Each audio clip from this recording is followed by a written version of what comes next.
তরঙ্গে তোমার ছোঁয়া। পর্ব সংখ্যা 11। লেখিকা ফারহানা নিঝুম। রুম জুড়ে পিনপতন নীরবতা, একটা গভীর গুমট নিস্তব্ধতা যেন সমস্ত শব্দকে গিলে ফেলেছে। জানালার ফাঁক গলে ঢুকছে স্নান বিকেলের শেষ আলোটা। ধুলোমাখা সোনালি রোদের রেখা দুজন মানুষের মুখে ছুঁয়ে যাচ্ছে, তবুও তাতে উষ্ণতা নেই, কেবল একরাশ অতৃপ্তি। নিহাল বসে আছে চোখে এক অপার ভালোবাসা নিয়ে, যেন মেয়েটার প্রতিটা নিঃশ্বাসে নিজের প্রাণ রেখে দিয়েছে। তার দৃষ্টিতে আশ্রয় খোঁজা, গভীর মায়া আর একরাশ অপেক্ষা যেটার কোনো শেষ নেই।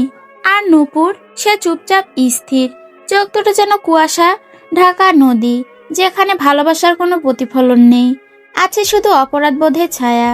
তার দৃষ্টি ঠিক ছেলেটার চোখে নয়, বরং তার চোখের ভিতর দিয়ে কাউকে খুঁজে ফেরে, সে যে তার হৃদয়ের আসল অধিপতি। এই মিলন যেন দুই বিপরীত স্রোতের মুখোমুখি হওয়া, যেখানে ভালোবাসা আছে তবু একতারা বাজে না। এই নীরবতায় চোখের ভাষা একটা অসম প্রেমের সবচেয়ে সুন্দর অথচ কষ্টের প্রতিচ্ছবি। নূপুর, আমার অনুভূতি বা ভালোবাসা যাই বলো, আমি তা কখনোই তোমার সামনে প্রকাশ করিনি। একমাত্র তাসফিন ছাড়া কেউ জানতো না, কিন্তু আজকে আমি চাই তুমি জানো আমি তোমাকে কতটা ভালোবাসি। সহসা কেঁদে ফেলল নূপুর। সে নিহালের ভালোবাসাকে সম্মান করে, করতেই হবে, কারণ লোকটা কখনোই তার খারাপ আচরণ করেনি, আর না কখনো নিজের ভালোবাসা দেখিয়েছে। নূপুরের কান্না অস্থির করে তুলেছে নিহানকে। নূপুর, কি হয়েছে? কাঁদছো কেন তুমি? কি হলো বলো আমাকে।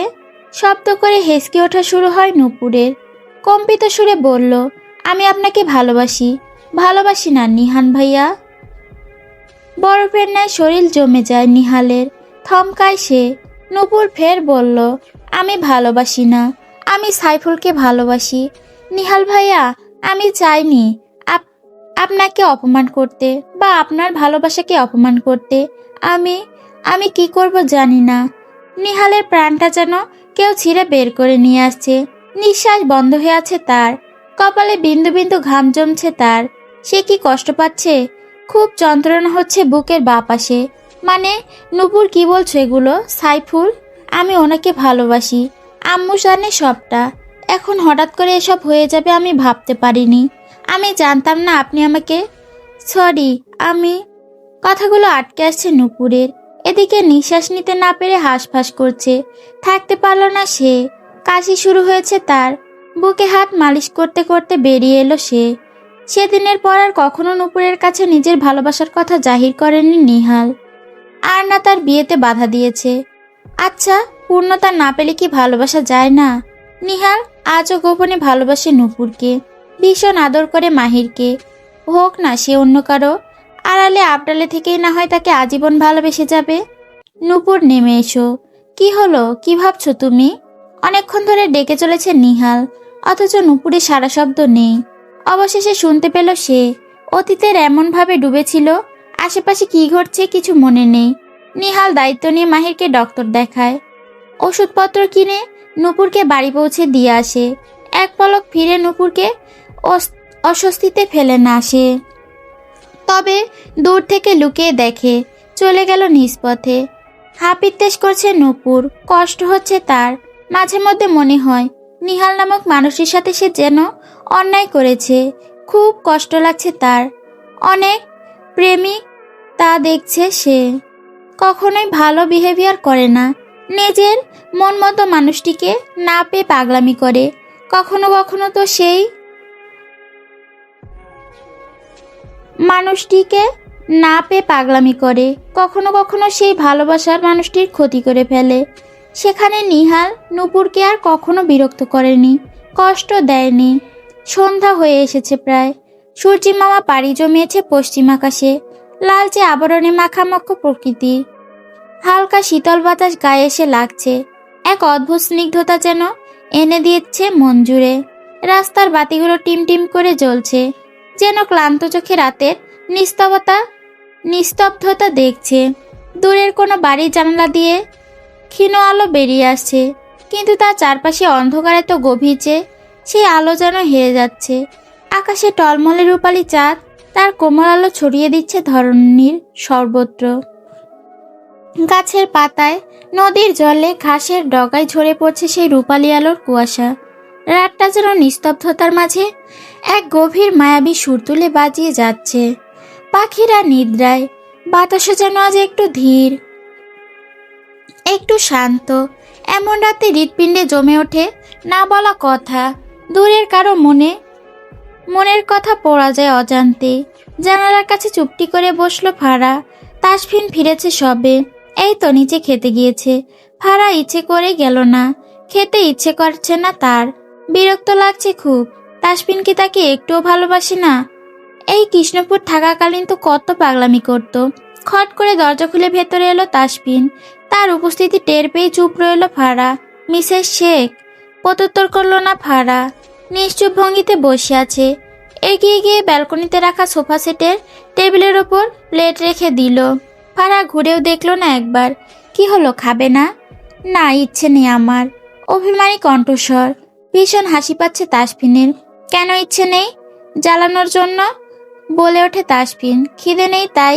খেতে হবে, উঠো। উঠল না ফারা, জেদ দেখিয়ে বসে রইল একইভাবে। সে ভেবেছিল তাসফিন চলে যাবে। আকস্মিক তাকে অবাক করে দিয়ে হাঁটুর নিচে হাত গলিয়ে চট করে কোলে তুলে নিল তাকে। তাসফিনের এহেন কাণ্ডে ভড়কে গেল ফারা। এই, নিচে নামান আমাকে, নামান বলছি। আরে! তাসফিন কারো কথা শুনতে বা আদেশ মানতে বাধ্য নয়। সোফার ওপর বসিয়ে নিজে বসে পড়ল তাসফিন। প্লেট নিয়ে ভাত মাখতে লাগলো। চমকে তাকালো ফারা। লোকটা কি তাকে খাইয়ে দেবে? মোটেও খাবে না সে। হা করো। মুখ ডান দিকে বাঁকিয়ে নিল ফারা। সে খাবে না মোটেও। খাবো না বলছি তো। আমার দিকে তাকিয়ে বলো। ফারা সেই করলো। তাসফিনের দিকে তাকিয়ে বলতে লাগলো, আমি খাবো। পুরুষ ওষ্ঠ দ্বারা উষ্ণ ছোঁয়া পেয়ে চমকালো সে। এটা কি করলেন? তাসফিন নিম্নাষ্ট কামড়ে হাসলো। তুমি তো বললে খাবে। রেগে গেল ফারা। তিরিক্ষি মেজাজে বলে ওঠে, আমি বলেছি আমি খাবো। পরপর দুবার চুমু দ্বারা মুখ বন্ধ করে দিল তাসফিন। চুপসে গেল ফারা। ভয়ে আর কিছু বলার সাহস পেল না। চঞ্চল কন্যাকে জব্দ করতে পেরে হাসলো তাসফিন। প্রথম লম্কা মুখে ধরে ফারার। একটাও কথা না বলে চুপচাপ খাও। অনিচ্ছা সত্ত্বেও খেতে হচ্ছে ফারাকে। খাওয়ার পাট চুকিয়ে প্লেট রেখে এলো তাসফিন। ফারা একইভাবে ব্যালকনিতে বসে আছে। শরীরে উষ্ণ ছোঁয়া পেয়ে ধরফরিয়ে ওঠে তার অন্তঃস্থল। আলগোছে ফারাকে কোলে তুলে নিল তাসফিন। দুহাতে মেধিন উদরে হাত চেপে মুখ গুজে দিল ঘাড়ে।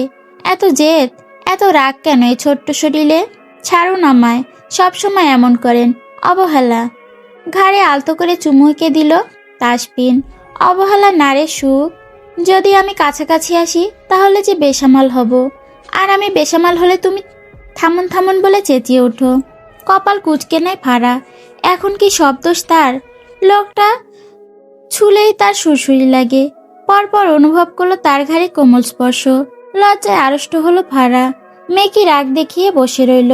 কি রে সুখ, একটুও শান্তি দিচ্ছিস না? দেব না? আচ্ছা বলো, কি করলে রাগ কমবে?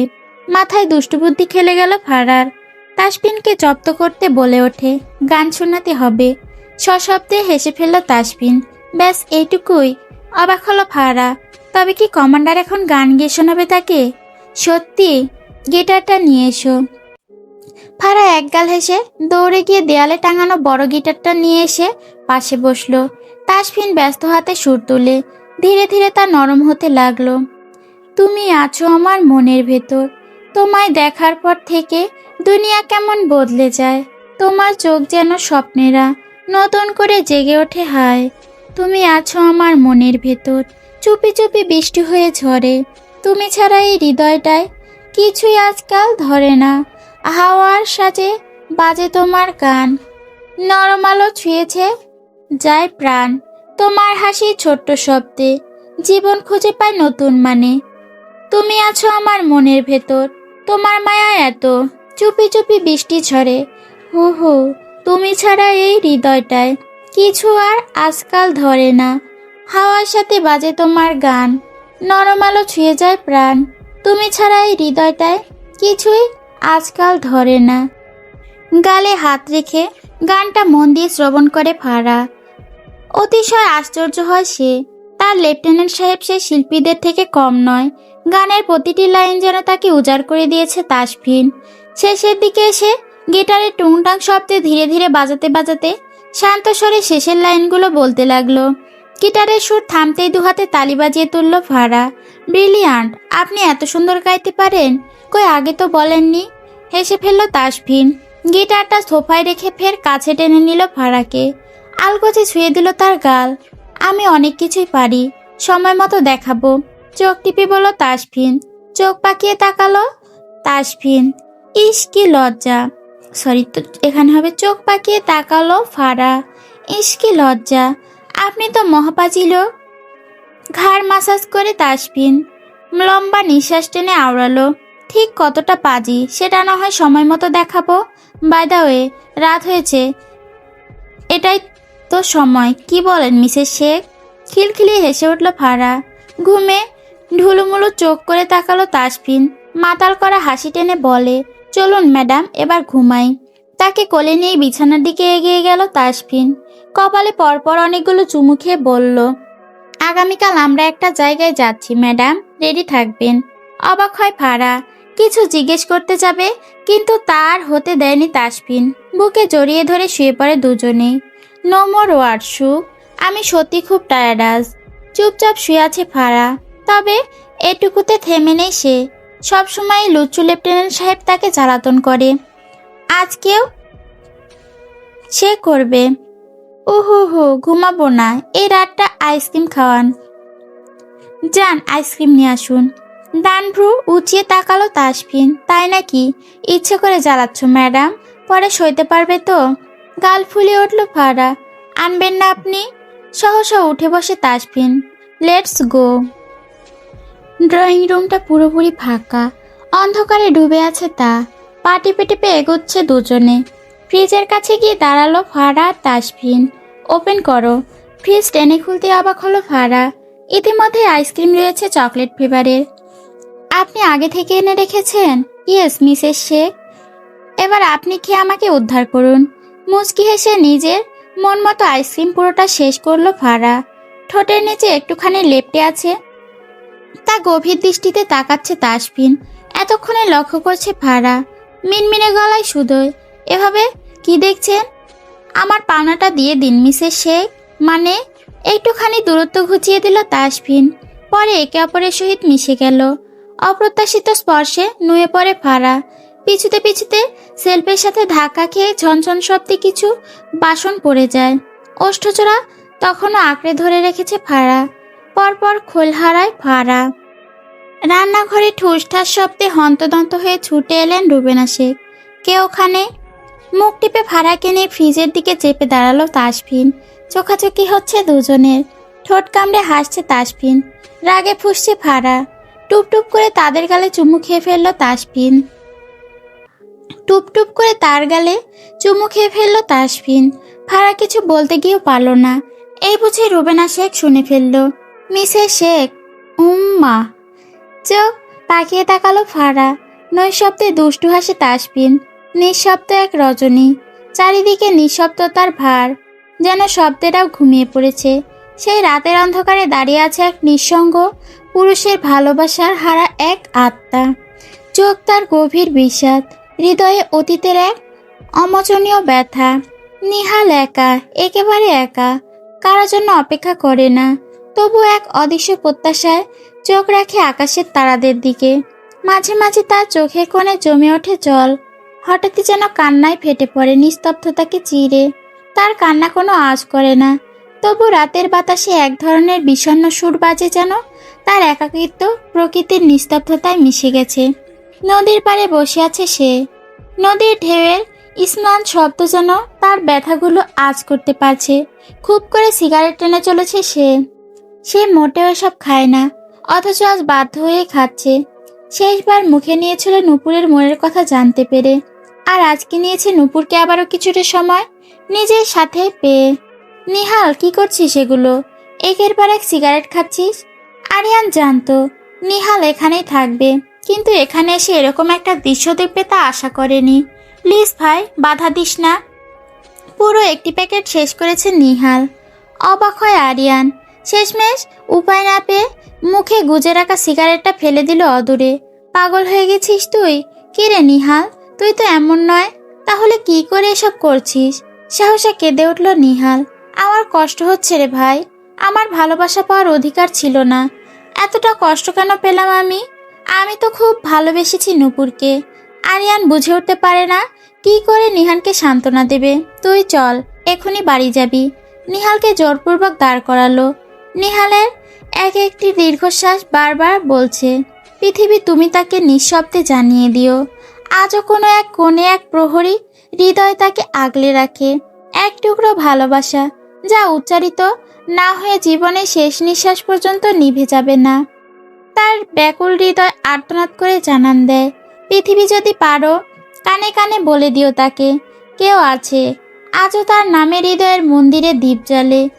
যে অনুভব প্রকাশ্যে আসে না, তবু সারা জীবন কেবল তাকেই ঘিরে বাঁচে। নিস্তব্ধ কালো মেঘে রাত ঢাকা।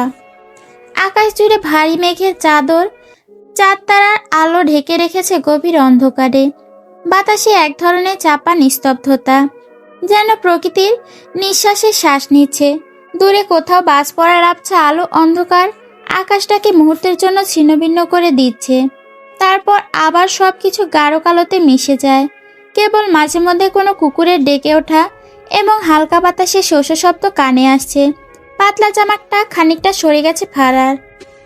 তাসফিন একপাশে উপর হয়ে শুয়ে আছে। ফারা বরাবরই এলোমেলোভাবে ঘুমায়, আজকেও তাই। বিছানার এক কোণে শুয়ে আছে সে। জানালা দিয়ে হিমশীতল বাতাস ছুঁয়ে দিচ্ছে তাকে। কোমরে কারো হাতের স্পর্শ পেয়ে ধরফড়িয়ে উঠে বসলো ফারা।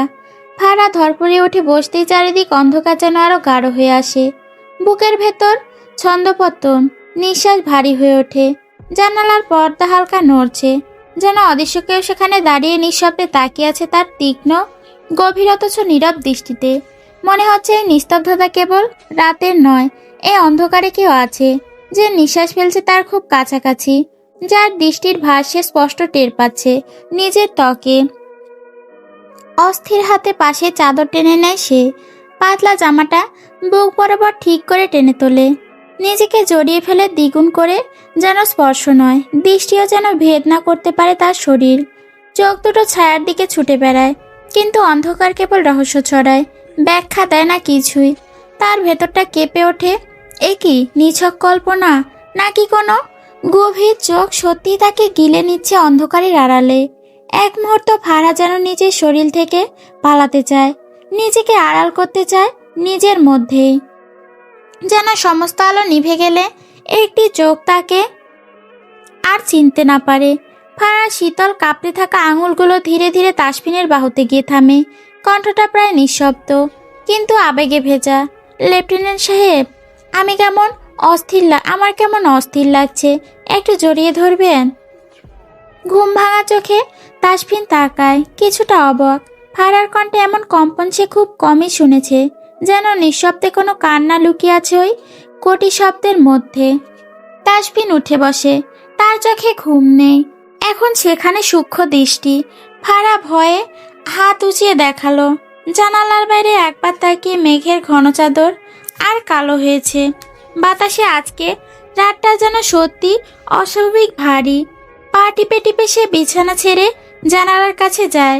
পর্দা সরিয়ে বাইরের অন্ধকারে একবার চোখ বুলায়, আবার ঘরের কোণাগুলো দেখে ফেলে একবার। চারিদিক যেন সব ঠিকই আছে, তবুও কিছু একটা অদৃশ্য ভাব তার মনে খানিক চেপে বসে। ফিরে এসে ফারার মুখের দিকে চেয়ে গলাটা কোমল করে বলে, কিছু নেই, আমি দেখলাম সব কিছু ঠিক আছে। তবে এই রাত, হ্যাঁ, আজকের রাতটা একটু বেশি নিঃশব্দ। চলো, তুমি শুধু চোখ বন্ধ করে থেকো, আমি আছি তোমার পাশে। তাসফিন ধীরে ফারাকে নিয়ে বুকে জড়িয়ে নেয়। ফারার মাথাটা গিয়ে ঠেকে তার বুকে, সেই বুক যার শব্দে সে শান্তি খোঁজে, ঠিক যেন কোনো পুরনো লুকিয়ে রাখা অনুভূতি। তাসফিনের বাহু জড়িয়ে ধরা উষ্ণতায় ধীরে ধীরে নরম হয়ে আসে ফারা। তার বুকের ধুকপুক শব্দ ফারার বুকের কাঁপুনি মিলিয়ে যায়, যেন এই হৃদস্পন্দন দুটো বহুদিন ধরে একে অপরকে খুঁজছিল, নিঃশব্দে নিঃসঙ্গে। ফারার চোখ বন্ধ করে থাকে, তবুও বুঝতে পারে তাসফিন জেগে আছে। তার নিঃশ্বাসের ভার, বুকের উষ্ণতা, হাতে আলতো চাপ, সব যেন ফারাকে আশ্বস্ত করতে চায় নিঃশব্দ ভাষায়। রাতটা গাঢ় থেকে গাঢ়তর হয়। বাইরে দূরে কোথাও শেয়াল ডাকছে, হাওয়ার পাতার কাঁপন। সকালটা ধীরে ধীরে নামে। জানালার ফাঁক গলে ইসমার আলো ঘরে ঢোকে, যেন নিঃশব্দে রাতে সমস্ত গোপনতা উন্মোচন করতে এসেছে। ফারা প্রথমে চোখ মেলে একটু ঘুম চালানো দৃষ্টিতে তাকায় চারপাশে। তাসফিনের বুকের ওপরে মাথা রাখা, তার বাহুর নরম বন্ধনে নিজেকে আগলে রাখা সেই অবস্থানটা হঠাৎ যেন বাস্তব বলে বিশ্বাস হতে চায় না তার। তার মনে পড়ে রাতের প্রতিটি মুহূর্ত কাঁপন থাকা কণ্ঠ, আশ্রয় চা বুক, আর সেই একটু নিঃশব্দ চুমু যেটা ওর কপালে পড়েছিল নিঃসন্দেহে, নিঃশর্তে। হঠাৎ লজ্জায় গালটা রক্ত জমে ওঠে ফারার। সে ধীরে ধীরে নিজেকে সরিয়ে নিতে চায়, কিন্তু তাসফিনের বাহুটা যেন একটুখানি শক্ত হয়ে আসে, মনে করিয়ে দেয় সে এখনো ঠিক পাশে আছে। ফারা তার চোখ নামিয়ে ফেলে চুপচাপ। জানালার বাইরের আলোয় তার মুখে একরকম নরম আলো পড়ে, যেটা লজ্জার অনুভব গলে গিয়ে তাকে আরো মায়াবী করে তোলে। তাসফিন কখনো ঘুমের ভান করে, কিন্তু তার ঠোঁটের কোণে লুকিয়ে থাকে এক চিলতে স্মিত হাসি, যেটা কেবল সেই পুরুষই জানে যে কারো লজ্জার ভাষা পড়ে ফেলতে পারে নিঃশব্দে। খাওয়া দাওয়া শেষে ঝুমুর অপেক্ষা করছে তাসফিনের সাথে কথা বলতে। নবীন তাকে ইগনোর করছে ইদানিং। রাগে ফুঁসছে ঝুমুর। এত সাহস হয় কি করে তার সাথে এমন করে? তাসফিন রেডি হয়ে নিচে এলো। আপাতত বাইরে যাবে, তবে কিছুক্ষণের জন্য। পরপরই ফিরে আসতে হবে তাকে। ফারাকে নিয়ে বের হবে। সবটাই রুবেনা শেখ এবং রিজওয়া শেখের কারসাজি। তারা চান ফারাকে নিয়ে তাসফিন হানিমুনে যাক। দেশের বাইরে যাওয়ার কথা বলেছিল, কিন্তু তা এখন সম্ভব নয়। তাসফিন কিছুদিন পরেই রওনা দেবে নৌঘাটিতে। তার ছুটি শেষ হয়ে এসেছে প্রায়। একমাত্র ফারাকে সে উপর মহলে ছুটির আর্জি করেছিল। একমাত্র ফারার জন্যই সে অপর মহলে ছুটির আর্জি করেছিল। ড্রয়িং রুমে আসতেই ঝুমুর থামিয়ে দিল তাসফিনকে। ভাইয়া শুনো। হাত ঘড়িটা ঠিক করতে করতে তাকালো তাসফিন। শিথিল কণ্ঠে শুধোয়, কিছু বলবি? আসলে ভাইয়া, আমার তোমার সাথে কিছু জরুরি কথা ছিল। তাসফিন আরো একবার টাইমটা দেখে বলল, আচ্ছা বল। তুমি বসো না প্লিজ, আমার কথাগুলো একটু মন দিয়ে শুনো। তাসফিন বরাবরের ভাই বোনদের কথা মন দিয়ে শুনে এবারেও তাই কিছুটা স্থির হয়ে বসলো সোফায়। ঝুমুর নিজের একপাশে বসে। এবার বল, কি হয়েছে? কলেজে কোনো সমস্যা, নাকি কেউ বিরক্ত করছে? পড়াশোনার চাপ, ফ্রেন্ডের সাথে ঘুরতে যেতে চাস? ঝুমুর অস্থির কণ্ঠে বলে ওঠে, না না ভাইয়া, ওসব কিছু না। আসলে আমি অন্য কিছু বলতে চাইছি। আচ্ছা ঠিক আছে, তাহলে বল কি বলতে চাইছিস। ভাইয়া, আসলে নবীন আমাকে ভুল বুঝছে। ভ্রু কুঁচকে এলো তাসফিনের। সহসা প্রশ্ন করে বসে, মানে? ঝুমুর সেদিন রাতে তেলাপোকা জামার ভেতরে ঢুকে যাওয়ার বিষয়টি বলল এবং বলল নবীন তাকে বাঁচিয়েছে, কিন্তু পরে নিজেকে অপরাধী ভেবে চলেছে। নিজেকে নিজেই দোষ দিচ্ছে একের পর এক। সেই থেকে ঝুমুরকে ইগনোর করে চলেছে। সবটা শূন্য। তাসফিন লম্বা নিঃশ্বাস ফেলে বলল, চিন্তা নেই, আমি কথা বলবো নবীনের সাথে। এমনিতেও নবীন ছেলেটা বড্ড ভালো। আসলে আহমেদ পরিবারের প্রতিটা সদস্য চমৎকার ভালো মনের মানুষ। এনিওয়ে, তুই চিন্তা করিস না, আমি ওর সাথে কথা বলবো। ঝুমুর এতক্ষণে খানিকটা স্বস্তি পেল।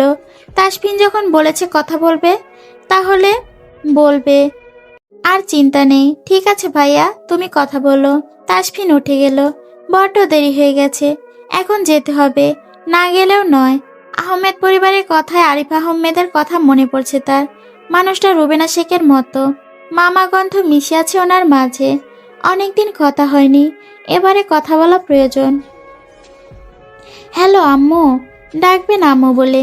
বেয়াদব ছেলে, একটাবার কল করে খোঁজ নেয় না। আরিফ আহমেদের রাগান্বিত কণ্ঠস্বর শুনে ফিক করে হেসে ফেলল তাসফিন। আহা মিসেস আহমেদ, আপনি তো পুরো রাগে ফুলে আছেন। তেতে ওঠেন আরিফ আহমেদ। এ নাকি তার মেয়ের জামাই। কিসের জন্য ফোন দিয়েছ শুনি? গাড়ি ড্রাইভ করতে করতে বলে ওঠে তাসফিন। আচ্ছা আম্মু, আব্বুর শরীরে কি বেশি রাগ, নাকি আপনার শরীরে বেশি রাগ? ভ্রুদয় কুঞ্চিত করে তাকালো আরিফ আহমেদ। মানে আমি শিওর হয়ে বলতে পারি আমার শ্বশুরমশাই নিতান্ত ঠান্ডা মানুষ, একদম আমার মতো। না হলে আপনার মা মেয়ে যা রাগ কি বলবো। নাকের ডগা ফুলে ওঠে আরিফ আহমেদের। তাই নাকি? তাহলে আমার মেয়ে ফেরত দিয়ে যাও। আটকে ওঠে তাসফিন। ওটি হচ্ছে না মিসেস আহমেদ। মিসেস শেখ যে আমার প্রাণ, তাকে ছাড়া আমি মরেই যাব। খেপে গেল আরিফ আহমেদ। চুপ করো বেয়াদব, কিসের আজে বাজে কথা? আমাদের রাগ যখন সহ্য হয় না তাহলে দরকার কি রেখে? ইস মিসেস আহমেদ, এত রাগ করেন কেন বলেন তো? ওরে বেটা, আমার সাথে ফাজলামি হচ্ছে? গা তুলেই হেসে উঠল তাসফিন। শাশুড়ি তার মনের মতো, তার দ্বিতীয় মা। খুব নরম কণ্ঠে ডেকে ওঠে, আম্মু। কি? আপনাকে মায়ের মতো ভালোবাসি, মিস করছি। ঠোঁট বাঁকিয়ে হাসলো আরিফ আহমেদ। এমন একটা ছেলে পেয়েছেন তিনি, আর কি লাগে? ব্যাস, ছেলে না থাকার আফসোস মিটে গেছে তার। কলেজের ক্যাম্পাসে আছে ভাড়া। ক্লাস শেষ হয়েছে সবে, তবে এখনো আরেকটি ক্লাস বাকি তার। ফোনের টুংটাং শব্দ হতেই রিসিভ করলো তা। হ্যালো, মিসেস শেখ কোথায় আছেন? মিসেস শেখ ডাকটা ভীষণ ভালো লাগে ফারার নিকটে। মুচকি হেসে ফেললো ফারা। কলেজে আছি। ও, তাহলে আমি আসছি আপনাকে রিসিভ করতে। চোখ দুটো চকচক করে উঠল ফারার। প্রশ্নবিদ্ধ কণ্ঠে শুধোয়, কোথায় আছেন এখন? আপনার বুকে। লজ্জায় কান গরম হয়ে আসছে ফারার। কি? ঠোঁট কাটা দুষ্টু লোক। টুপ টুপ বৃষ্টি ঝরে পড়ছে। অবশেষে দেখা মিলল বর্ষা মৌসুম। ঘটা করে বৃষ্টিকে আমন্ত্রণ জানাতে হয়নি, বিনা আমন্ত্রণে সাড়া দিয়েছে তিনি। টুপ টুপ করে ঝরে পড়ছে পৃথিবীর পৃষ্ঠে। গাছের পাতাগুলো ধুয়ে পানি ঝরছে। গাড়ি এগিয়ে চলেছে তাদের। দূরে কোথাও ঘুরতে যাচ্ছে ফারা এবং তাসফিন। ফারা কতবার জিজ্ঞেস করেছে কোথায় যাচ্ছে, অথচ তাসফিন বলেনি। বারংবার একই উত্তর দিয়েছে, সারপ্রাইজ। গাড়ি জানালা দিয়ে হালকা কুয়াশা ঢুকে পড়েছে। রাস্তার ধারে দাঁড়িয়ে থাকা গাছগুলো যেন স্নান ছেড়ে হাসছে। দূরে পাহাড়ের কোল ঘেঁষে দেখা যাচ্ছে ধোয়া ওঠা চা বাগান। হঠাৎ তাসফিন গাড়ি থামালো। ফারার চোখ বিস্ময়ে বড় হয়ে উঠল। প্রকৃতির কোলে এক নির্জন কটেজ, ছায়া ঘেরা বাগান আর পেছন ছুটে চলা এক পাহাড়ি ঝর্ণা। তাসফিন বলল, এই জায়গাটা শুধু আমাদের জন্য, বৃষ্টির সঙ্গে সঙ্গে হৃদয়ের কথাগুলো বলার জন্য।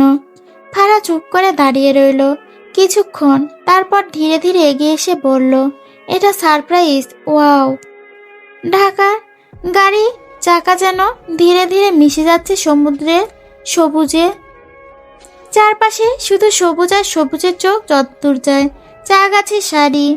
সিলেটের পাহাড়ি রাস্তা ধরে এগোতেই যেন প্রকৃতি নিজেই স্বাগত জানায় তাদের।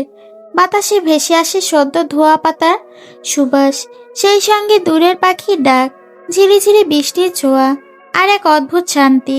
তাসফিন গাড়ি থামালো লালচা মাটির পাথরের এক প্রান্তে। সামনে দাঁড়িয়ে এক অপরূপ রিসোর্ট, পাহাড় ঘেরা, কাঠ আর কাঠের মিশেলে তৈরি এক টুকরো স্বপ্ন। নাম চা পাহাড় নীল।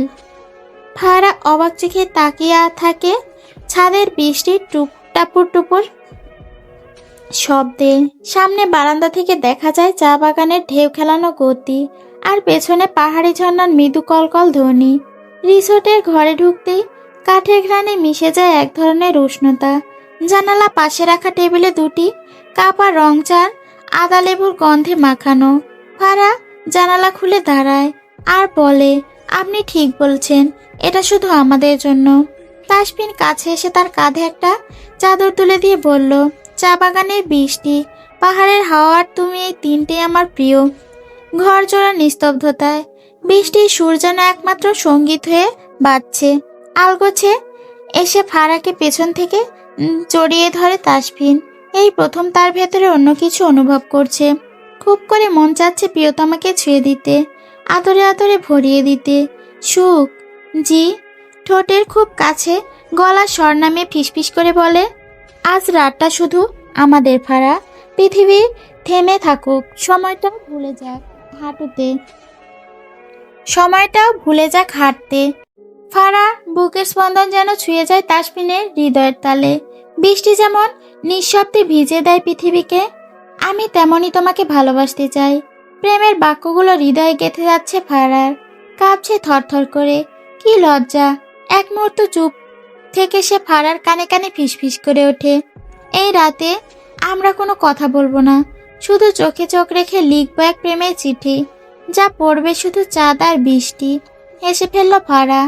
কোমরে দুষ্টু হাতে ছোঁয়া পেয়ে সুরসুরি লাগছে তার, কাতুকুতু লাগছে। দুষ্টু হাসিটা অধর কোণে টেনে নেয় তাসফিন, আরো শক্ত করে জড়িয়ে নেয় বুকের ভেতর। তাই নিচের দিকে ফিরিয়ে আলতো করে কপালে উষ্ণ ছোঁয়া এঁকে দেয় তাসফিন। শান্ত কণ্ঠে আদেশের সুরে বলল, চট করে ফ্রেশ হয়ে এসো। ফারা অপেক্ষা করে না, ফ্রেশ হতে চলে যায়। ফ্রেশ হয়ে বেরিয়ে আসতে দেখতে পেল তাসফিন বিছানায় কাত হয়ে শুয়ে আছে। বুকের ভেতর ধুকপুক করে উঠল তার, ঠোঁটের কোণে মুচকি হাসি। রাতের কথা ভাবতেই শরীর হিম হয়ে আসছে তার। এই লোকটা যে এক চুলো ছাড় দেবে না তা সে ভালো মতোই জানে। ধীর পায়ে এগিয়ে গিয়ে নিজের ভেজা চুল ভিজিয়ে দিল তাসফিনকে। ধরফড়িয়ে উঠে বসলো তাসফিন। তাকে এরম অবস্থায় দেখে খিলখিলে হেসে উঠল ফারা। এটা কি ছিল? মজা। আপনি যেভাবে আমার সাথে মজা করেন তেমন ভাবেই। মৃদয় কুঞ্চিত করে তাকালো তাসফিন। উঠে দাঁড়ালো তৎক্ষণাৎ। তাকে দাঁড়াতে দেখে শুকনো ঢোক গিলল ফারা। আপ তুমি কন বাঁচায়ে ফারা বেবি? উপস, ভুল হিন্দি। তবে রে ফারাকে আর পায়কে এক ধরে রুমের বাইরে সে। স্নেহা আর নবীন চলে এসেছে আজ। আরিফ আহমেদ রান্না করছেন। স্নেহার মুখ থেকে শুনছে ফারা ওখানে বেশ ভালো আছে। মনে মনে খানিকটা স্বস্তি পেলেন তিনি। যাক, তার মেয়েটা শ্বশুর বাড়িতে ভালো।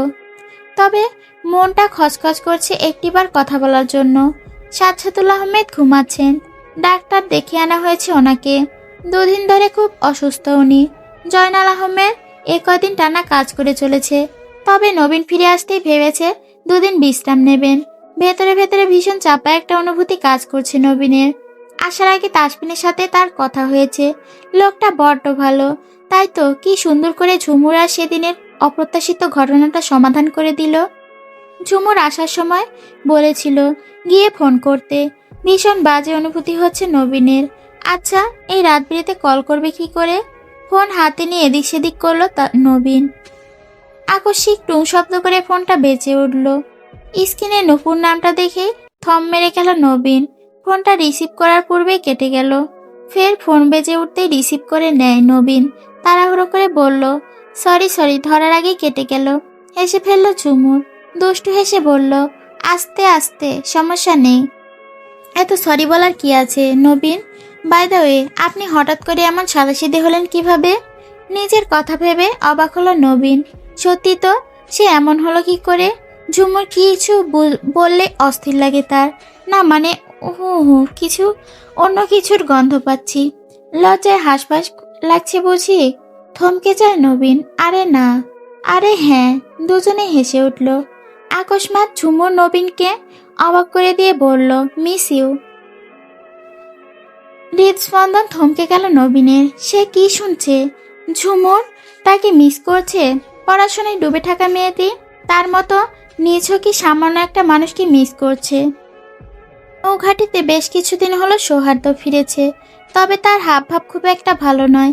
এটা লক্ষ্য করেছে লেফটেন্যান্ট নাইম ইসলাম। তাসফিন হঠাৎ করে বলেছে সৌহার্দ্যের ওপর কড়া নজর রাখতে। নৌঘাটির আকাশ আজ শান্ত। বাতাসে লবণের গন্ধ। কয়েকদিন যাবৎ এখানে এক ধরনের নিঃশব্দ টানাপোড়েন চলেছে, যেন কোনো অদৃশ্য ছায়া ঘাটির বুক জুড়ে হেঁটে বেড়াচ্ছে। ঘাটির এক কোণে দাঁড়িয়ে অস্থির কণ্ঠে কারোর সঙ্গে ফোনে কথা বলছে। তার কণ্ঠে এমন এক সুর যেন কোনো অদৃশ্য কারোর সঙ্গে লুকোচুরি চলছে। চোখ বারংবার চারিদিক ঘোরে। কপালের রেখা ক্রমশ ঘনীভূত হয়। লেফটেন্যান্ট নাইম ইসলাম দূর থেকে সবটাই লক্ষ্য করছেন। সামান্য ভ্রুকুটি চাহনিতে সন্দেহ কিছুদিন ধরে তার চোখে পড়ছে। সৌহার্দ্যের আচরণে এক ধরনের গা ছমছমে অস্বাভাবিকতা।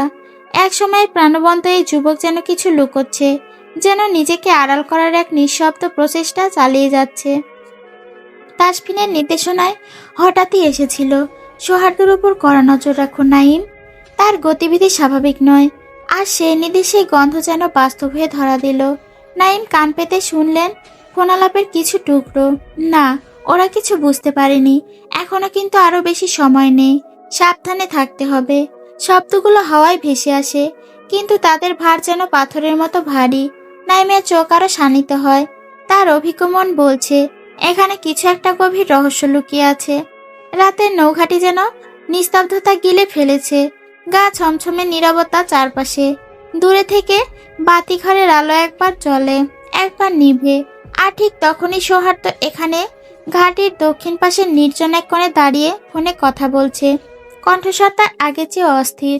হ্যাঁ, সব ঠিক আছে। 2 দিনের মধ্যে মাল পৌঁছে যাবে। এবার কেউ টের পাবে না। এই মাল শব্দটা নাইমের বুকের ভেতরটা একটা ধাক্কা দেয়। মাল? কিসের মাল? নাইম একটু আগে ঘাটির ছায়ার মধ্যে ঢুকে পড়েছিল। সৌহার্দ্যের আচরণ সন্দেহ আরো তীব্র হয়ে সে চুপচাপ তার দিকে নজর রাখছিল। কিন্তু এই কথাটা শুনতেই তার চোখে মুখে চিন্তার ছায়া স্পষ্ট হয়। ঠিক সেই মুহূর্তে হঠাৎ করে পাশে শুকনো পাতার ওপর কারো পা পড়ে এক ঝটকা শব্দ হয়, খচখচ। সৌহার্দ্য তৎক্ষণাৎ সোজা হয়ে দাঁড়ায়। চোখ ছুটে যায় চারপাশে। কণ্ঠস্বর আচমকা থেমে যায় ফোনে। গলা স্বর নিচু করে প্রশ্ন ছড়ে, কে? কে আছে? সে দ্রুত কয়েক পা এগিয়ে আসে। চোখে তীক্ষ্ণ সন্দেহ। চোখের পাতা যেন কম্পিত। বুকের ভেতর ছুটে চলে উত্তেজনার ঢেউ। কেউ শুনে ফেলো না তো? নিজেই যেন প্রশ্ন করে ফেলে ফিসফিসিয়ে। অন্যদিকে নাইম ততক্ষণে নিঃশব্দে ছায়ার ভেতর মিলিয়ে গেছে। তার নিঃশ্বাস চাপা, চোখ স্থির। আজকে এই আলাপ হয়তো একটি গভীর ষড়যন্ত্রের মুখ খুলে দিল, যার আড়ালে লুকিয়ে আছে রাষ্ট্রবিরোধী কোনো কৌশল অথবা বিশ্বাসঘাতকতা। ঘর অন্ধকারে ঢেকে গেছে ঘাটি। একটা অদ্ভুত ভারী নিস্তব্ধতা যেন পুরো নৌঘাটিকে গ্রাস করছে। সৌহার্দ্যের কথাগুলো বারবার কানে বাজছে। 2 দিনের মধ্যে মাল পৌঁছে যাবে কথাটি। নাইম ইসলাম আর এক মুহূর্ত দেরি না করে চুপচাপ সরে গেল। বুকের ভেতর পাথর চাপা চিন্তা নিয়ে নিজের কেবিনে ফিরে এলো। দরজা বন্ধ করে গভীর শ্বাস নিয়ে চেয়ারে বসলো। তার চোখে তখন তীব্র সংকল্প, এই তথ্য কেউ জানুক আর না জানুক, তাসফিন শেখ জানবেই। পকেট থেকে মোবাইলটা বের করলো সে। কিছুক্ষণ স্ক্রিনের দিকে তাকিয়ে একরকম সংকল্প নিয়ে নাম খুঁজে বের করলো। Lieutenant commander Tasfin Sheikh. নামটিকে কল দিল। তাসফিন এখন চা বাগানের মাঝখানের এক রিসোর্টে। পাহাড়ের বুক চিরে বিস্তৃত সবুজের ঢেউ যেন মনটাকে ছুঁয়ে যায়। চারিদিকে শুধু পাখির ডাক আর পাতার মৃদু মর্মর। হাতে ধরা চায়ের কাপ, চোখে প্রশান্তির ছায়া। ঠিক তখনই ফোনটা বেজে উঠল। স্ক্রিনে নাম দেখে ভ্রু কুঁচকে তাকায় তাসফিন। নাইম ইসলাম। এই সময় নাইমের কল। কিছু তো একটা হয়েছে। হ্যালো নাইম, এমন সময় ফোন করছো কেন? কণ্ঠে উদ্বেগের ছায়া। নাইম দেরি না করে সরাসরি বলে ওঠে, স্যার আপনার সন্দেহ একদম ঠিক ছিল। আমি আর সৌহার্দ্যকে একটা ফোন আলাপ করতে শুনেছি। অনেকটা দূরে দাঁড়িয়ে কারোর সাথে খুব গোপনে কথা বলছিল। সে বলেছে 2 দিনের মধ্যে মাল পৌঁছে যাবে। ব্যাপারটা আমার কাছে ভীষণ সন্দেহজনক লেগেছে। তাসফিন এক লম্বা নিঃশ্বাস ফেললেন। চোখ থেকে কান যেন পুরো বাগানের দৃষ্টি মিলিয়ে গেল। মাল মানে ঠিক কি সেটা বলল? না স্যার, তেমন কিছু বলল না, কিন্তু পুরো আচরণটাই রহস্যময়। আর শেষ মুহূর্তে চেয়ে চারপাশে তাকিয়ে খোঁজার চেষ্টা করছিল কেউ কিছু শুনছে কিনা। আমি সাথে সাথেই সরে যাই। তাসফিন এবার আর চা নয়, হাতের মুঠো শক্ত করে ফেলল। ভালো কাজ করেছো নাইম। তোমার কাজ এখন থেকে ওকে ছায়ার মতো অনুসরণ করা। কোনো কিছু যেন চোখ এড়িয়ে না যায়। আর হ্যাঁ, তোমাকে এখন সম্পূর্ণভাবে সবটা নির্ভর করছে, বুঝেছো? আগে স্যার, বুঝেছি। কলটা কেটে দিল। রিসোর্টের শান্ত পরিবেশ যেন কেমন থমকে দাঁড়ায় তাসফিন। সে যা ভাবছে তা নয় তো। বুকের ভেতর মোচড় দিয়ে উঠছে তার।